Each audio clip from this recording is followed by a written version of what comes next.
우리 좌우에 계신 분들과 한번 격려하도록 하겠습니다. 하나님은 오늘도 살아서 우리 가운데 역사하십니다. 한마디 하시죠.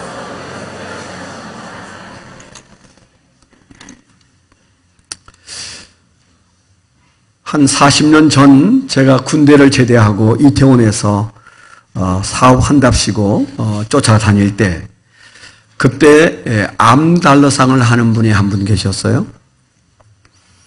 그분은 뭐 그렇게 돈이 많았는지 모르지만 그렇게 많았던 것 같지는 않습니다.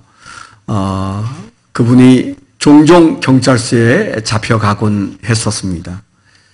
얼마 전에 들으니까 그분이 이태원에서는 손꼽히는 갑부가 되었다고 그랬어요.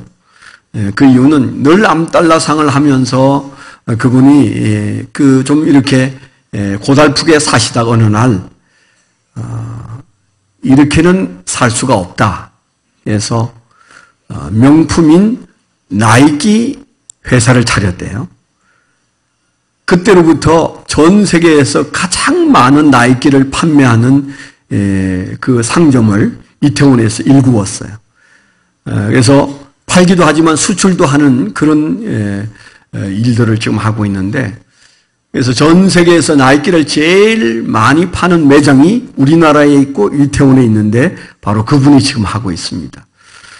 지금은 이제 가까이 가기도 어려운 부자가 돼서 잘 살고 있다는 얘기를 누구에게 들으면서 그렇게 됐는가 그랬습니다. 한 40년의 시간이 흐르는 사이에 그분은 그저 눈치 보면서 하던 사업을 내려놓고 명품을 붙잡으니까 그 명품을 통해서 아주 엄청난 부를 누리는 전 세계 가장 나이키 많이 파는 회사를 운영하고 있다는 얘기를 들으면서 그분이 그것을 잘 붙잡았나 보다 이런 생각이 듭니다. 그런가 하면 제가 아는 어떤 후배 한 사람은 이태원에서 명품 짝퉁을 만들기 시작했어요. 그래서 그 명품 짝퉁을 만들어서 똑같이 만들어서 파는데, 이분 또한 그저 경찰서를 내 집 드나들듯이 드나들게 되었어요. 잘 조금 돈 좀 불만하면 경찰이 들이닥쳐가지고 잡아가고, 또 어떻게 해서 나오면 또 다른 것 할 일이 마땅치 않으니까 그거 하다가 그렇게 여러 번 경찰을 왔다 갔다 하다가 이제 지금은 전혀 다른 일을 하면서 어렵게 살아간다는 얘기를 들었습니다. 어떤 사람은 명품을 붙잡고 어떤 사람은 명품 흉내내는 것을 붙잡았다가 사는 길이 그렇게 달라질 수도 있구나, 그런 생각이 들었습니다. 여러분, 이 세상에 위대한 것이 무엇인지를 분간하는 방법이 뭘까요? 누가 그것을 위대하다고 말하는지를 우리가 잘 봐야 합니다.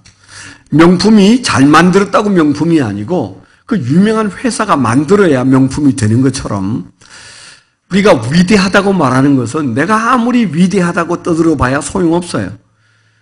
위대한 분이 위대하다고 말할 때 그게 위대해지는 거죠. 하나님이 위대한 하나님이십니다. 아멘. 그 하나님이 위대하다고 말하는 것이 딱 정해져 있어요. 교회가 위대하고 가정이 위대합니다. 하나님이 말씀하시는 이 세상에 하나님이 차려놓은 두 개의 기구가 있는데 하나는 교회고 하나는 가정이다. 우리가 이 사실은 수천 년이 지나오는 세월 속에 변하지 않았습니다. 그렇다면 앞으로도 변하지 않을 겁니다. 우리 마음속의 가치를 딱 정해야 돼. 교회는 위대하다. 가정은 위대하다. 그렇게 마음을 먹어야 우리가 그 위대한 교회 앞에 똑바로 서게 되고, 여러분, 그 위대한 가정 앞에 똑바로 서게 돼 있어요. 남편이 위대하다가 아니에요. 아내가 위대하다가 아니에요. 내 자식이 아주 수제라서 그 가정이 위대해지는 게 아니에요. 하나님이 세운 가정은 위대합니다. 그 가정을 위대하게 여기면 남편도 변하고 아내도 변하고 자식도 변하고 그 가정은 변하게 돼 있어요. 교회도 마찬가지입니다. 아주 거창한 건물을 지어서 사람이 많이 모이면 그 교회는 위대하고 지하실에서 10명, 20명 모이는 그 교회는 위대하지 않을까요? 그렇지 않습니다. 하나님이 지하실 교회도 피로 값주고 사신 교회로 위대하게 여기시고 거창한 교회, 어찌어찌해서 부흥한 교회도 위대해요. 그래서 우리가 교회를 바라보는 마음이 위대하게 여기면 그 교회는 우리와 함께 위대해질 수밖에 없어요. 제가 이제 교회 목사로서 한 교회 오래 있었습니다만은 또 이웃한 유명한 교회가 있지 않습니까? 여기 홈스쿨을 우리 교회가 하고 있습니다. 그 홈스쿨 선생님이 그런 얘기 한 적이 있어요. 상담을 이제 찾아가서 학부형 상담을 이렇게 하면 명성교회 다니는 사람들은 명성교회 목사님에 대한 태도가 다르대요. 목사님이 신방 올 일이 있으면 도배부터 한다잖아요. 네. 우리 교회는 신방도 별로 원하지 않지만 도배하고 신방 받는 경우도 제 기억에는 없습니다. 네. 그런데 똑같은 목사인데 그 교회 교인들은 그 목사님을 아주 특별하게 생각한대요. 그래서 뭔가 좀 다르다고. 우리 교회를 다니니까 그 교회 학부형들을 만나면서 마음속에 이상하다. 이 교회는 좀 이상하다. 그런 마음이 든다는 얘기를 한 적이 있어요. 그러니까 너무 그 교회는 목사님에 대한 그 예의가 깍듯하고 위대한 거죠. 우리 교회는 아이들도 저를 잘 몰라봐요. 교회가 커서 몰라보는 게 아니고 알 생각을 안 해요. 그래서 제가 먼저 인사합니다. 그런데 우리가 위대하게 여기는 교회는 교회가 크고 부흥하면 위대한 교회가 아니고 교회라는 그 자체가 위대한 겁니다. 가정도 마찬가지예요. 우리 가정은 잘 갖추어져 있으니까 위대한 가정이야가 아닙니다. 가정은 위대한 겁니다. 그래서 우리가 이 위대한 교회가 왜 위대한지를 먼저 잘 정립을 해야 여러분 교회 안에서의 신앙생활이 그게 맞추어서 돌아가게 되어 있어요. 가정이 위대하다고 여기는 사람은 자기가 섬기는 그 가정을 다르게 보게 되어 있어요. 그래서 교회를 생각하는 마음이 다른 마음, 위대함으로 가득 채워져 있는 마음을 가져야 되는데 하나님이 그 교회를 세우셨기 때문에 위대하고 그리고 그 교회는 위대한 명령을 붙잡아야 그 내용이 위대하게 되어지는 거예요. 교회는 그 자체로서 위대하지만은 뚜껑을 열어보면 위대하지 않은 사람들이 가득한 교회가 너무 많아. 목사님부터 교인까지 이 교회가 왜 존재하는지 그 위대성에 대하여 별로 관심이 없는 교회가 많아요. 아무리 보잘것없는 개척교회도 그 구성원들이 위대한 교회에 대한 철학이 가득하면 그 교회는 하나님도 대접하시고 또 하나님 앞에서 위대하게 신앙생활을 하게 되어 있어요. 이제는 우리 한국 교회가 큰 교회나 유명한 교회에서부터 교회의 본질을 들여다보는 단계로 가고 있어요. 그래서 작은 교회도 위대하다는 말을 들어 하잖아요. 아멘? 예, 작은 교회도 위대합니다. 아름다운 교회도 위대하지만은 아름다운 교회가 개척한 여러 교회. 교회가 교회를 개척하면서 우리가 8개 교회를 개척했고, 이제 올 봄에는 9번째 교회를 개척할 텐데, 그 작은 교회들도 똑같이 위대하다는 사실을 우리가 인식해 가야 돼요. 한국 교회 교인들이 이런 인식이 바뀌지 않는 한 한국 교회는 이 여러 부끄러운 일들에서 헤어나기가 어려워요. 규모가 갖추어지고 목사님이 설교가 좋고 그래서 교인들이 수천 명, 수만 명 모이니까 위대한 것 아니다. 예수가 머리이신 교회는 위대한 것이고 그리고 그 안에 들어가서 볼 때 그 교회가 정말 위대하냐 이렇게 물었을 때 어떤 교회가 위대할까요? 위대한 사명을 붙잡고 있는 교회가 비로소 위대해집니다. 교회는 본질적으로 위대하지만은 그 내용을 들여다볼 때, 이 교회는 본질도 위대하지만은 그 구성원들도 위대한 정신을 가지고 있구나. 이렇게 돼야 그 교회는 제대로 된 교회예요. 만에 하나 여러분들이 이사를 가서 다른 교회를 다녀야 할 상황이 되었다면 지금 여러분들이 교회를 찾는 방법은 간단해요. 목사님 설교 들어보고 그 다음에 그 교회가 안정된 건물을 가지고 있는지 보고 그 다음에 어린이 교육은 다음 세대 교육은 잘하고 있는지 여러분이 살펴보고 그 다음 그 교회가 좀 뭔가 분위기가 따뜻한지 살펴보고 여러분들이 등록을 결정합니다. 일부 예배 때도 한 분이 저하고 갑장인 분이 한 분이 등록하셨어요. 여성이 등록하셨는데 어떻게 등록했습니까? 그랬더니 딸은 저 평촌에 있는 교회를 다니는데 평촌인가? 안양 쪽에 있는 교회를 다니고 있는데 그런데 그 어머니 보고 어머니는 힘드니까 가까운 교회를 다녀보라고 딸과 둘이서 이 주변의 교회를 다 순례를 했다네요.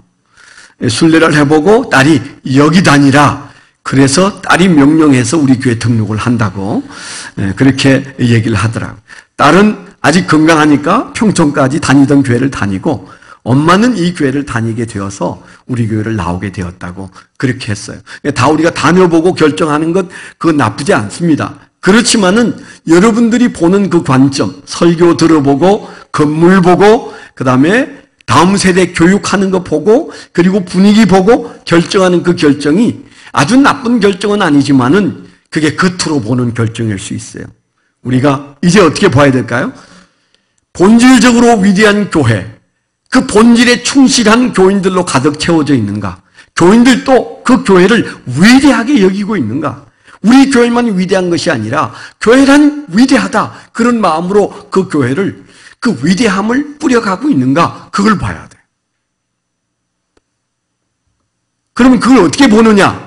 위대한 사명을 붙들고 사는 교회가 위대한 구성원이 있는 위대한 교회예요. 그러니까 위대한 사명, 하나님이 주신 사명에 마음이 딱 빼앗겨 있는 교회, 앉아서도 서서도 그 사명을 생각하는 교회, 다른 거 필요 없어요. 이 반석 위에 내 교회를 세우리라 그렇게 말씀하신 예수님이 말씀하시는 그 반석은 뭐예요? 예수님은 그리스도시고 살아계신 하나님의 아들입니다. 그래서 그 예수가 중심된 교회, 예수가 주신 명령을 붙잡고 있는 교회, 주님이 주신 사명을 목숨 바쳐서 수행하려고 하는 그 사명 중심의 교회, 그 교회는 10명이 모여도 위대한 교회고요. 100명이 모여도 위대한 교회입니다. 수천 명, 수백 명 모여도 그 위대한 사명보다는 그저 교인들 마음에 마사지나 해주는 그런 교회는 위대한 교회 아니에요. 예배는 하나님 마음을 마사지해 드리는 거지. 여러분에게 마사지해서 마사지 받고 기분이 좋아. 뭔가 은혜가 돼. 그래서 여러분들이 이 예배를 마치고 돌아가면 그냥 그 교회는 성도를 마사지해서 헌금 많이 내게 하는 교회에 지나지 않는 거예요. 그것도 잘 못하면서 제가 이런 얘기 하기는 좀 그렇습니다만은 저도 늘 마음에 좀 아쉬워요. 교인들이 마음도 좀 마사지를 해줘야 되는데 마사지 받는 기분이 아니에요. 여기 분위기가. 네. 점점 심각해지고 있잖아요. 지금 표정도. 네. 근데 사실은 첫째 번 사명은 제가 해야 할 사명은 교인들 마음을 마사지해 주는 것이 아니라 우리가 함께 하나님 마음을 마사지해 드려야 됩니다. 아멘. 그리고 다행히 하나님이 우리 마음을 마사지해 주시면 좋아요. 제가 여러분들에게 무슨 그런 거 신경 쓰고 여러분 그런 멋있는 멘트를 날리고 그거는 제가 할 일이 아니에요.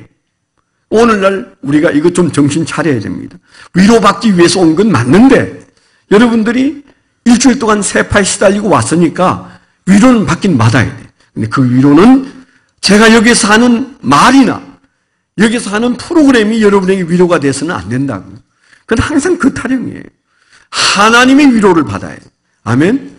그러려면 반드시 우리의 예배가 하나님께 위로를 드려야 돼요. 하나님 마음을 마사지해 드려야 돼요. 아멘.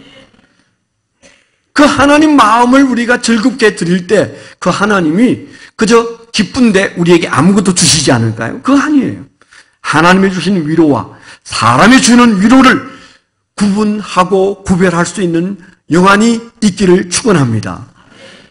우리가 하나님의 교회를 섬길 때 위대한 이 교회가 정말 위대해지려면 성도가 하나님의 위대한 명령을 붙잡고 그 하나님의 위대한 사명을 수행하려고 하는 그런 열정으로 이 교회가 움직이고 있는가? 아니면 그냥 서비스 받는 것으로 만족하게 여기는가? 거기에서 여러분 교회가 딱 구별이 되게 돼 있어요. 어디 가서나 여러분 교회를 찾는다면 이 교회는 사명에 충실한가? 그걸 물으셔야 해요. 그 사명이 뭡니까? 간단합니다. 영혼 구원하여 제자 삼는 교회, 영혼 구원하여 제자 삼고자 하는 그 사명이 투철한 교회는, 그것에 온통 관심이 있고 마음이 빼앗겨 있는 교회는, 그 교회는 틀림없이 우리가 기대하는 위로도 있고 시간이 가면서 하나님이 부어주시는 축복도 경험하게 되고, 이 세상에서 우리가 살아가는 동안 환난과 시련이 있어도 이길 만한 용기도 생기고, 그래서 우리의 자손의 자손이 잘 되는 축복도 볼 수 있는 그런 은혜가 우리에게 주어질 줄 믿습니다. 우리가 1월 들어와서 두 번째 주일 함께 생각하는 말씀이 영혼 구원하여 제자 삼는 바로 그 교회가 되기 위하여 우리가 주님의 대사명, 주님께서 우리에게 주신 위대한 사명, 마태복음 28장 18절로 20절을 중심으로 우리가 두 번째 시간을 가지게 되는데, 첫 번째 시간은 가라고 하는 말씀 앞에 서 있었어요. 오늘 두 번째 시간에는 제자 삼으라는 말씀 앞에 서 있는 겁니다.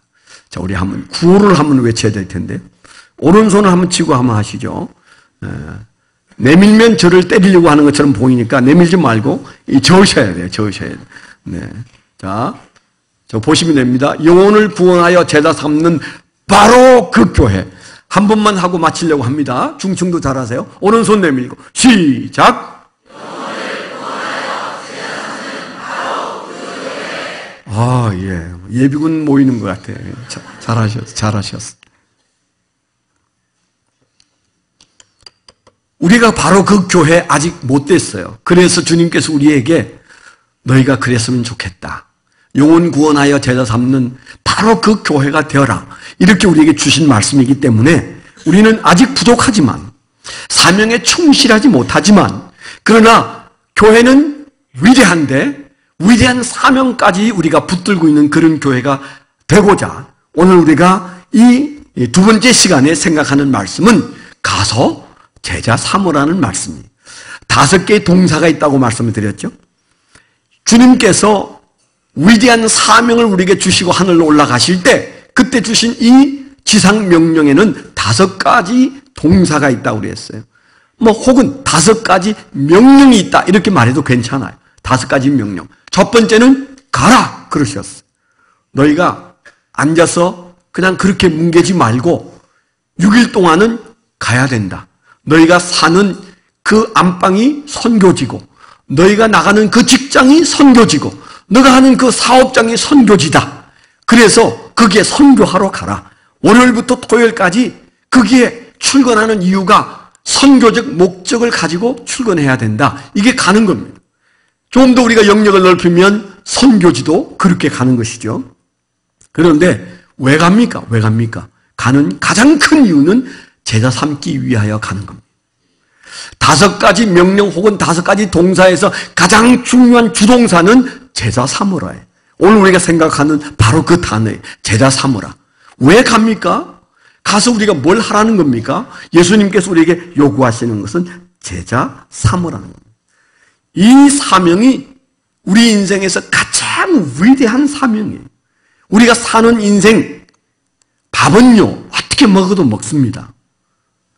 예수님께서 그렇게 말씀하셨죠. 무엇을 먹을까, 무엇을 마실까, 무엇을 입을까 염려하는 인간들아, 그건 불신자들이 해야 할 과제고, 예수 믿는 사람은 그거 내가 저 산천에 있는 덜풀을 먹이고 입히는 것처럼, 저 짐승들을 먹이고 입히는 것처럼 하물며 너희에게 그것 하지 않겠느냐. 염려해도 내가 책임지고 염려 안 해도 내가 책임진다.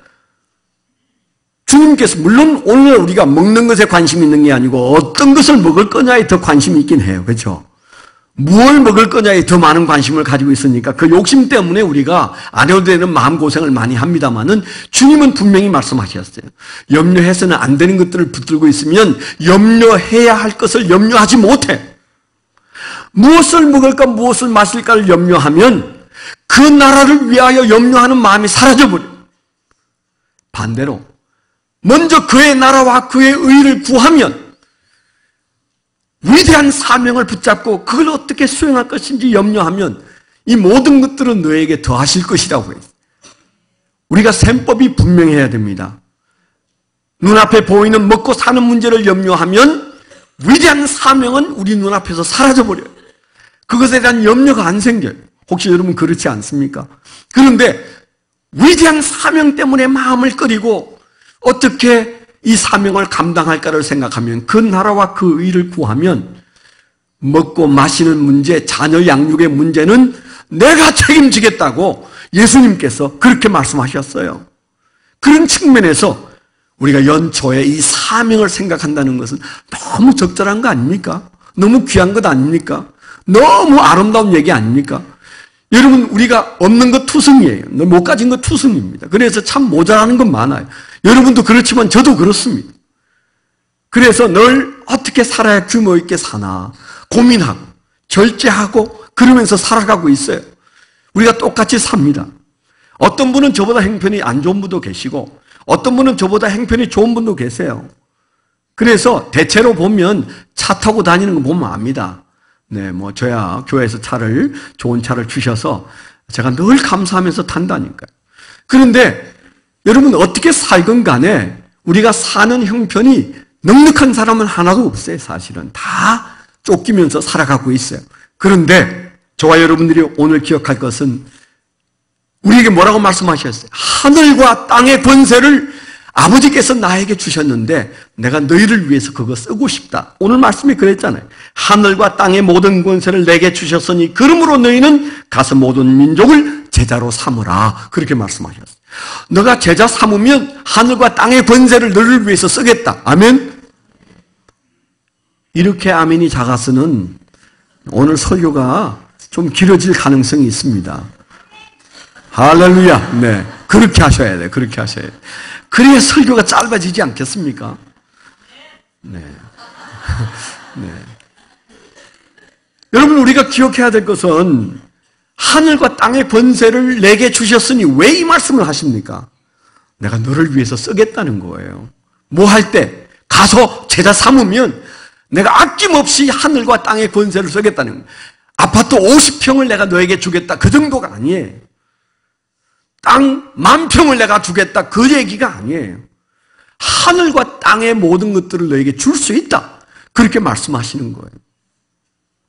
제가 하와이 코나에서 열방대학에서 YM에서 제가 안식년에 훈련을 좀 받았지 않았어요? 처음에 가서 좀 힘들었어요.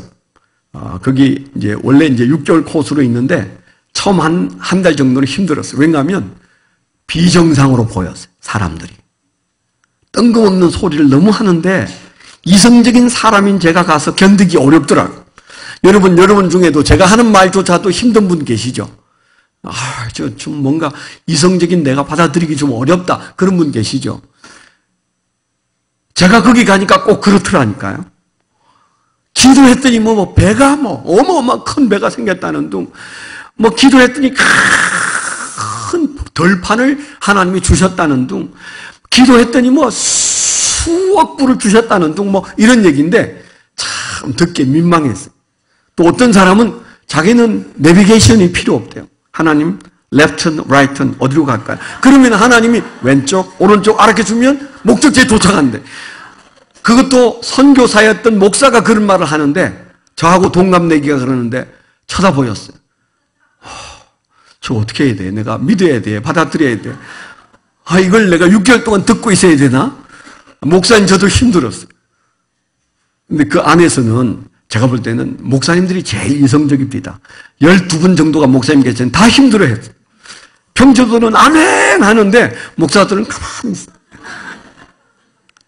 적어도 여러분보다 목사가 훨씬 이성적인 사람이다. 이렇게 봐도 돼요. 제가 한 달이 지난 다음부터 저도 변하더라니까요. 무슨 말을 해도 아멘이 돼. 왜냐하면 계속 하나님의 기적을 들으니까 저도 마음이 열리더라니까요. 그래서 제가 마음이 많이 열렸어요. 거기 갔다 온 이후로 제가 변한 것 같지 않으세요? 오래 계셨던 분들. 갔다 와서 제가 변했어요. 얼마나 긍정적으로 변했는지 몰라요. 아, 하나님이 뭘 하실 수 있는지가 보이기 시작했어요. 아직도 더 변해야 되지만 하늘과 땅의 권세를 가지신 예수님이 너 제자 삼으면 내가 그 권세 쓰겠다. 아멘. 그리고 뭐라고 했어요? 세상 끝날까지 너희와 항상 함께 있겠다. 내 눈에는 안 보이지만 내가 함께 하겠다. 이렇게 말씀하셨어요. 리빙스톤은 이 말 읽고는 놀라가지고 케임브리지 대학을 나온 다음에 다 뿌리치고 그는 아프리카 밀림으로 들어가지 않았겠어요? 선교사로? 평생을 그렇게 살다가 죽었어요. 어떤 사람에게는 이 말씀이 보여요. 앞에 있고 뒤에 있는 말씀이 보여요. 앞에는 뭐예요? 하늘과 땅의 권세를 내가 사용하겠다. 세상 끝날까지 내가 항상 함께 하겠다. 이 말씀으로 마감을 딱 하셨는데 그 사이에 뭐가 있어요? 제자 삼으라. 그러니까 앞뒤 헤쳐놓아버리면, 무시해버리면 제자 삼으라는 말이 너무 힘들게 여러분 마음에 올 수 있어요. 그러나 앞뒤가 보이면 이게 내가 해야 할 일이구나. 아니, 목사님, 그 어떤 게 제자 삼는 건지 제가 좀 하겠습니다. 여러분, 이런 마음이 들지 않을까요? 그래서 제자 삼는다는 이 명령은 명령이기 전에 축복인 줄 믿습니다. 축복이다. 제자 삼는 일은 축복이다. 가서 제자 삼으라 이 말씀은 축복이다.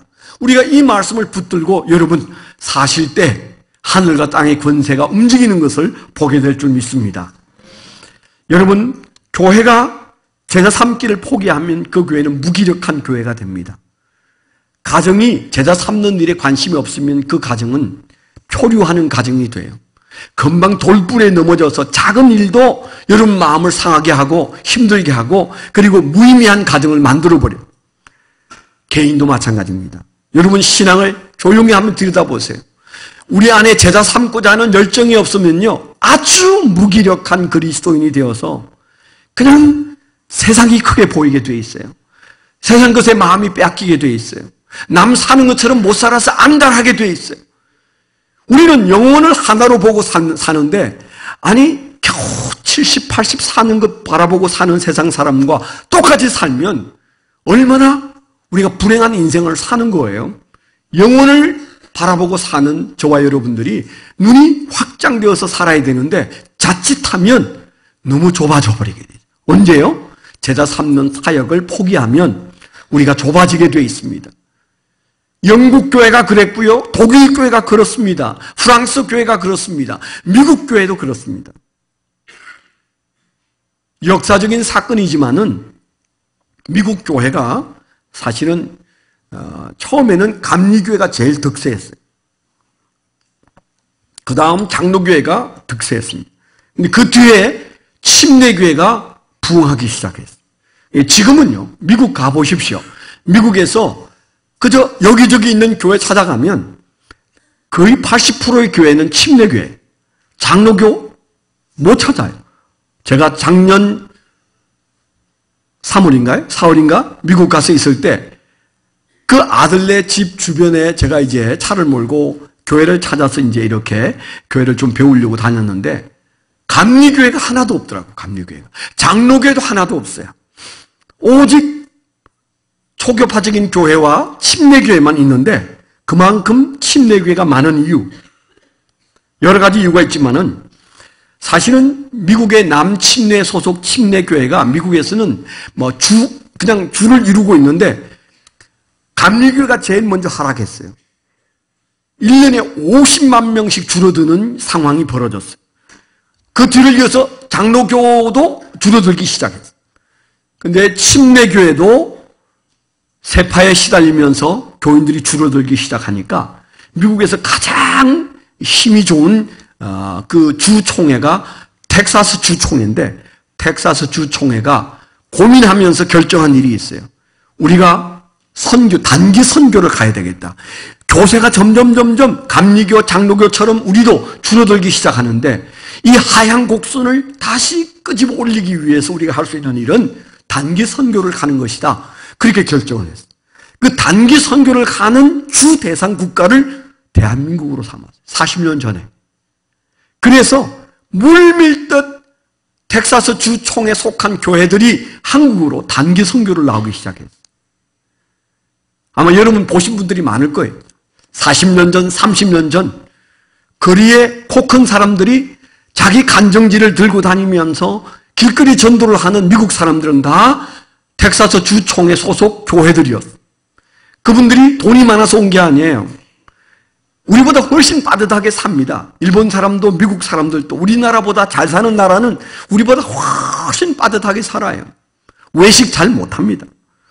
그들이 한국에 오려면은 매일 오버타임을 해야 돼요. 1시간씩 일을 더 해야 돼요. 1년 모아서 겨우 장만해가지고 한국에 선교를 나오는 평신도들이 여기저기 이제 교회하고 연결을 시켜서 미국 남침내 소속 텍사스 주총회 교회들이 한국으로 단기 선교를 나와서 일주일씩, 열흘씩, 보름씩 이제 전도를 하고 돌아가는데요. 저도 무수히 그분들과 일도 해보고 그분들이 전도를 봤어요.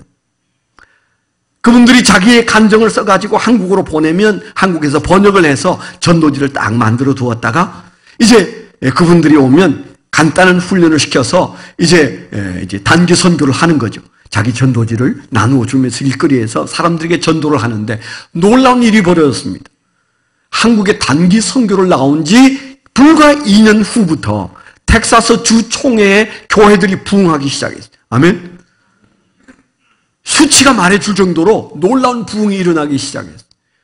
그때로부터 지금까지 텍사스 주총회는 한국에 단기 선교를 나옵니다. 전도하러 나와요. 한미 전도대회를 하러 나와요.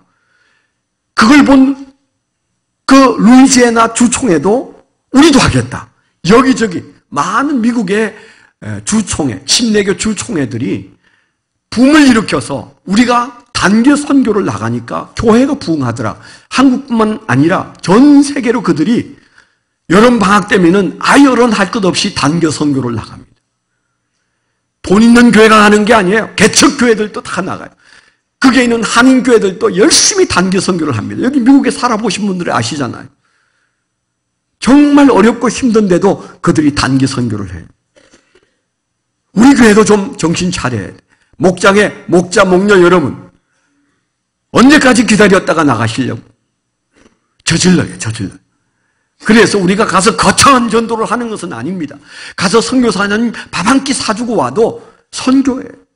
땅 밟고 눈물로 기도 한번 하고 와도 그들도 변하고 우리 교회도 변하고 여러분 가정도 변하고 여러분 인생도 변할 줄 믿습니다. 가서 제자 삼으라는 말씀 뒤에 하늘과 땅의 권세를 가진 예수님이 계시고 성령님이 우리를 지켜보고 계시다가 함께 하시게 돼 있어요. 이 귀하고 축복된 일을 우리가 마다하면 우리는 무기력해지게 돼 있어요. 이게 사실적으로 역사 속에 나타난 사실이에요. 우리는 위대한 하나님의 백성으로서 하나님의 교회를 섬기는 자로서 우리가 위대해지는 것은 바로 이 사명, 가서 제자 삼으라는 이 사명을 우리가 소중히 여길 때 비로소 가능해져요. 도대체 그러면 어떻게 가서 제자 삼을 수 있겠는가? 간단하게 세 가지 말씀을 드리면요. 우리가 외국이든 우리 직장이든 내 사업장이든 아니면 내 주변에 사는 사람에게든 우리가 제자 삼는 길이 어떤 길인가? 우리가 무엇에서 제자 삼을 것인가? 주변물이 없는 내가 어떻게 제자 삼을 수 있겠는가? 주님께서 우리에게 보여주신 복음서를 보면 예수님의 제자들이 그렇게 탁월하지 않았습니다. 그러나 그들을 주님께서 붙들고 그들을 제자 삼으시고 그리고 제자 삼으신 그들을 향하여 마지막으로 주신 말씀이 너희도 가서 제자 삼으라 그렇게 말씀하셨을 때 그들의 믿음도 대단하지 않고 그들은 유식하지도 않고 물질을 가진 사람도 한 사람도 없었어요. 그러나 그들은 세상을 뒤집어 놓았습니다. 그런 측면에서 예수님이 말씀하시는 가서 제자 삼으라는 말씀 앞에 우리가 뭘 어떻게 하면 될까요? 세 가지만 생각하십시다. 첫째는요, 대상자를 발견하는 것도 제자 삼는 일입니다. 대상자를 발견하는 것. 다시 말하면 불신자와 관계 맺기를 하는 것도 제자 삼는 일입니다. 제일 먼저 할 일이 관계 맺기, 대상자 발견이에요.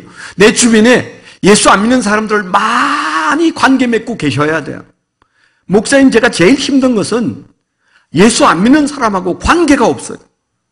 여러분들하고 사귀고 사느라고 저는 제 주변에 예수 안 믿는 사람을 만날 수가 없어요. 그래서 여간도 어렵지가 않아요. 이런 목장도 마찬가지입니다. 우리 교회에서 훈련받고 오래된 분들이 오롯이 그렇게 모여서 행복하게 사는 사람들, 그분들이 고민이 뭔지 아세요? 안 믿는 사람이 이웃에 없어. 그런데 갓 예수 믿은 사람들은 줄줄이 사탕이에요. 예? 예수 안 믿는 사람이 주변에 많아요. 못 데려와서 그렇지 사람은 많아요. VIP 얘기 좀 하라고 하면 여러 사람 나와요. 근데 예수 오래 믿은 사람들은 VIP가 많지 않아요. 고민해요. 그래서 우리가 제일 먼저 제자 삼는 방법은 뭐예요? 관계 맺는 것부터 시작하셔야 돼요. 예수님이 어떻게 제자 삼으셨어요? 한 케이스만 얘기를 한다면 베드로를 제자 삼는 방법을 한번 상상해 보세요. 예수님이 그냥 베드로를 제자 삼은 게 아닙니다. 눈여겨보셨다가 저 베드로를 내가 제자 삼아야 되겠다 그렇게 생각하신 날 예수님은 뭐 하셨어요? 아무 생각 없이 베드로가 물고기 잡으러 밤에 이제 물고기를 잡는데 밤중에 배를 몰고 이제 갈릴리 호수로 들어갔어요. 그때 예수님은 뭐 하셨을까요? 그 호수 안에 있는 그 큰 갈릴리 바다에 있는, 바다라고 말할 만큼 큰 호수 안에 있는 모든 물고기를 다 불러 모으셨어요. 예수님이. 성경에는 없어요. 다 불러 모으셨어요. 얘들아, 내가 내일 오전에 베드로라는 사람을 내가 낚으려고 해. 그 사람을 좀 꼬시려고 하는데 그 베드로 우직한 사람이라 잘 안 따라오니까 너희들이 좀 도와줘. 그래서 이제 그 베드로를 제자 삼기 위해서 하신 일이 뭡니까? 그 물고기들을 모두 망라해서 그들에게 제식 훈련을 시켰어요. 오늘 밤에는 가능한 한 멀리 가서 있어야 돼. 멀리 가서 있어야 돼. 베드로가 그물질하는 주변에는 절대 가지 마. 그래서 그들이 진짜 명령을 잘 수행해서 단 한 마리도 실수하지 않았어요. 그렇죠. 한 마리도 잡히지 않았어요. 이게 참 사람을 아주 애매하게 만드는 거거든요. 한 마리도 안 잡혔어. 야, 이래서 어떻게 먹고 사냐? 사는 게 조금 걱정스러워. 여러분, 언제 예수 잘 믿어집니까? 먹고 사는 게 편안할 때 잘 믿어집니까? 먹고 사는 문제가 신경 쓰일 때가 잘 믿어집니까? 신경 쓰일 때가 잘 믿어지는 거예요. 여러분, 사는 문제가 좀 신경 쓰입니까? 예수님이 지금 여러분들을 낳고 있는 거예요. 낳고 있는 거예요. 건강이 안 좋고 물질이 안 좋고 자식이 속색이고 아내나 남편이 힘들게 하고 이 모든 것들은 다 뭐예요? 환경이 흔들리고 있는 겁니다. 그물 안에 고기가 안 잡히고 있는 거예요. 그렇게 예수님이 해놓고 그 다음날 딱 나타나셔서 아무 일 없는 것처럼 이제 그 배를 빌려서 말씀을 전하시다가 그 다음에 주님께서 뭐예요? 깊은 데에 그물을 던져보라! 그렇게 얘기해요. 그물 다 씻었는데.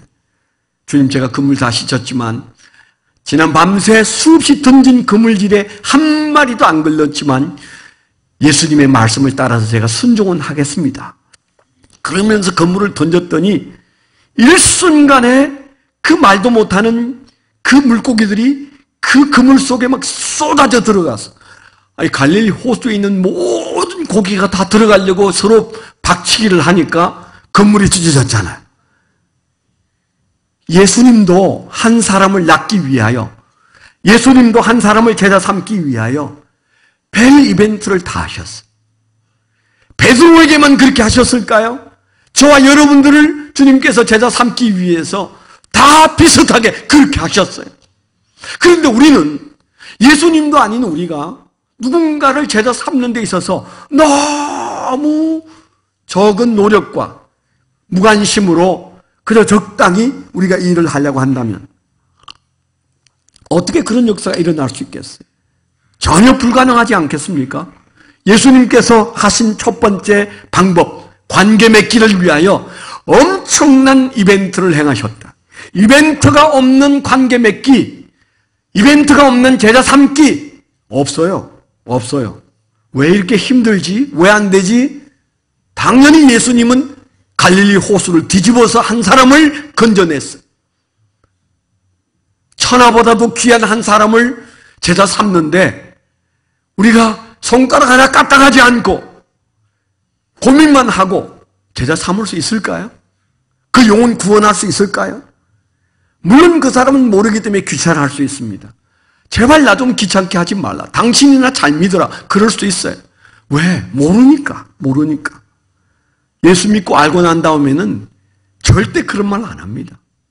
저도 예수를 안 다음에는 그냥 기쁘고 행복하고 즐겁고, 내가 이 세상에 만일에 1000번 만번 태어나도 나는 목사 아니면 선교사다, 이런 마음을 가지고 살게 된 것, 안 믿는 사람이 어떻게 그 마음을 알 수가 있겠습니까? 그렇기 때문에 우리는 먼저 기억할 것은 대상자를 발견하는 것이 중요하다. 관계 맺기가 중요하다. 이것부터가 제자 삼기에, 두 번째는 뭐예요? 복음을 제시해야 합니다. 관계를 맺는 것으로 그 사람이 우리에게 고맙다, 그런 말 못합니다. 복음이 들어가기 전까지는 귀찮게 여겨요. 거기서 멈추면 아무것도 아니에요. 밥 사고 끝내면 아무것도 아닙니다. 그분에게, 그분의 영혼을 향하여 복음을 제시해야 돼요. 그 복음이 뭡니까?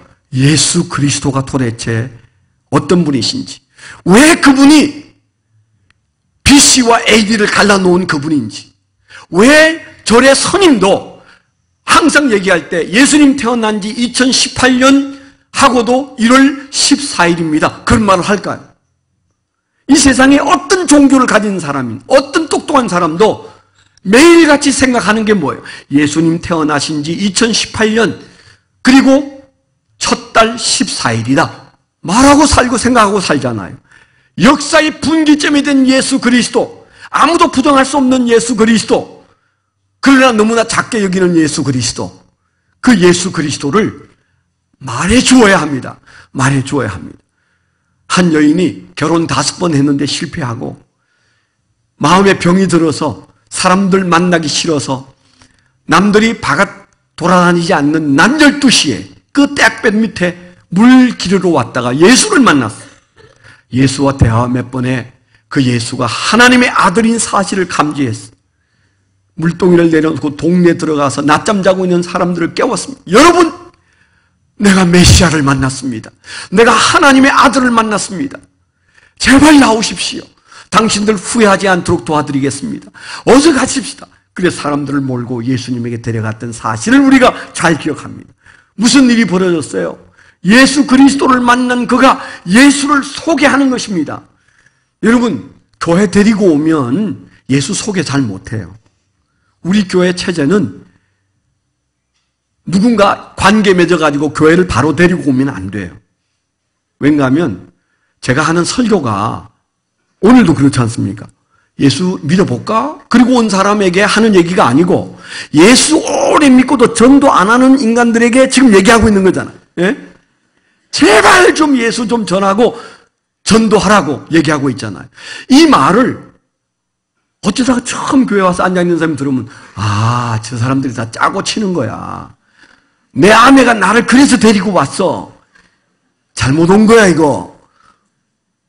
그래서요, 제가 미국에 갔더니 목회 잘하는 교회는 주일날에는 이런 설교 안 해요. 여러분, 예수를 위해서 순교하십시오. 이런 설교 안 해요. 예수 믿으면 인생이 달라지고 좋아집니다. 이런 얘기만 해요. 그러면 주일날 낮에는 불신자 데려오라고 설교가 불신자를 향한 설교를 하고 있어요. 그게 맞는 거죠. 그 다음에 리브렘 목사님 교회 갔더니 그 교회는 토요일날 저녁에는 불신자는 데리고 오지 마시고 예수 그리스도를 주와 구주로 영접한 사람만 토요일 저녁에 오시오. 그래서 토요일 저녁에는 본어겐 크리스찬만 앉아서 예배를 드려요. 눈물 흘리고 박수 치고 막 춤추면서 예배 드려요. 그리고 토요일날 그렇게 예배를 드리고 주일날은 바깥에서 서빙해. 그리고 자기가 데려온 사람 밀어넣고 그 사람 은혜 받도록 뒤에서 기도하고. 제가 그래서 주일날 난 예배 이제 참관하러 한 20명 목사님이 갔는데 첫 번째 놀란 것은 넥타이를 메고 온 사람은 한국에서 온 목사님밖에 없네. 전부 다 반팔 티셔츠 입고 막 편하게 왔는데 우리는 주일이니까 넥타이 메고 그 더운 나라에 오렌지 카운티에 가가지고 앉았는데 20명이 이제 두 줄로 앉았는데 우리를 다 쳐다보는 거예요, 사람들이. 넥타이를 메고 넥타이 부대가 와서 딱 앉아서 또 이렇게 통역하는 리시브를 끼고 다 앉아있으니까 별나 보였나 봐요. 근데 우리가 놀란 것 중에 하나는 성가대가 성가를 하는데요. 그날 성가대 성가곡이 뭔지 아세요? 스와니 강을 부르고 있어. 무슨 그런 노래를 부르냐고요. 그래서 한국 목사 사람들이 다들 눈이 동그래서 이 타락한 교회 봐라. 예배 시간에 하는 성가가 소환이 강이야. 그것도 지휘자가 점잖게 저렇게 딱 넥타이 메고 하는 게 아니고 빨간 티셔츠를 입고 나와가지고 춤을 추는 건지 지휘를 하는 건지 이분이 하는데 발을 딱 차니까 저 챔블린하고 북이 다다다당 그러는 거야. 사람들이 재미있다고 박수치고 웃고 이게 성가대가 하는 짓이에요. 우리가 다 시험 들었어. 이해하기가 어려웠어. 나중에 이제 들어서 안 얘기지만 주일날 낮 예배는 안 믿는 사람 모셔다 놓고 마치 성가대가 공연하듯 하고 목사님도 넥타이 안 메고 티셔츠 바람에 나와서 반바지 입고 나와서 설교해 왔다 갔다. 반바지 입고 오신 분들이 편하라고. 오직 관심이 시컬 서비스. 그러니까 구도자 예배. 예수 믿어볼까? 그런 분들에게 맞는 예배를 드리더라. 진짜 예배는 토요일 저녁에 드렸고 주일날은 봉사하고 주일날은 뭔가 인생 사는 게 시끄럽다. 야, 나 좀 교회 가서 좀 위로받아 볼까? 이런 사람들이 와서 앉아서 예배를 드리는 그런 구분된 예배를 드리더라고요. 물론 그 나름대로 괜찮아요. 우리 교회는 그렇게 못해요. 저는 어떤 때는 새신자에게 맡게 하다가 어떤 때는 순교하러 가라고 야단이고 오늘은 뭐예요? 제자 삼으라. 이거는 도수가 좀 높은 거예요. 그렇죠? 그러니까 새신자가 오면 시험 떨기 딱 좋아요. 아이, 여튼 목사가 하는 말이 한마디도 못 알아듣고 뭐 하라는 거야. 이제 그런 생각을 할 거 아니에요. 그렇죠? 그럴 때는 여러분들이 바로 복음을 제시해야 돼. 참아시면서 내가 예수 믿는 이유 첫째, 둘째, 셋째 얘기해 줘야 돼. 수가성의 여인이 말한 것처럼 내가 메시아를 만났다. 내가 만난 그분이 메시아더라. 내가 만난 예수가 어떤 분인지 그것보다 더 좋은 설교가 없어요. 그 다음에 가능하면 목장에 데려가세요. 좋은 음식이 있고 그리고 함께 살아가는 인생의 애환들을 나누고 그걸 붙들고 함께 기도하고 제가 군대에서 군종사병으로 최전방에 있었는데요. 거기에는 불신자는 한 명도 없었습니다. 최전방에는 모조리 다 유실론자만 있어요. 이북을 쳐다보고 밤중에 총을 들고 있는 병사 중에 내가 기도해드리고 싶은데 괜찮을까요? 정말입니다. 제가 그 GOP에 있을 때 단 한 사람도 아니요 괜찮습니다. 싫어요. 이렇게 말하는 사람이 없어요. 모두 다 예 좋아요. 고맙습니다. 다 그러더라니까. 야, 이 GOP에는 불신자가 하나도 없구나. 다 유신론자구나. 그래서요. 여러분 목장에서 함께 삶의 문제를 나누고 그 문제 붙들고 함께 기도하는 거 안 믿는 사람도 행복해지는 시간이에요. 거기에서 뭐예요? 복음이 그 사람 마음속에 깨달아지는 일들이 일어나는 겁니다. 그래서 우리가 두 번째 단계는 복음을 제시하여 그를 구원시키는 거예요. 예수 그리스도를 주인으로 모시도록 구원시키는 이 복음 제시가 두 번째 단계인데 이게 또 제자 삼는 것입니다. 세 번째 제자 삼는 단계는 뭘까요? 예수 그리스도를 사랑하게 되었을 때 그가 어느 정도 예수 그리스도에 대한 좋은 마음이 생겨서 난 예수가 좋아요.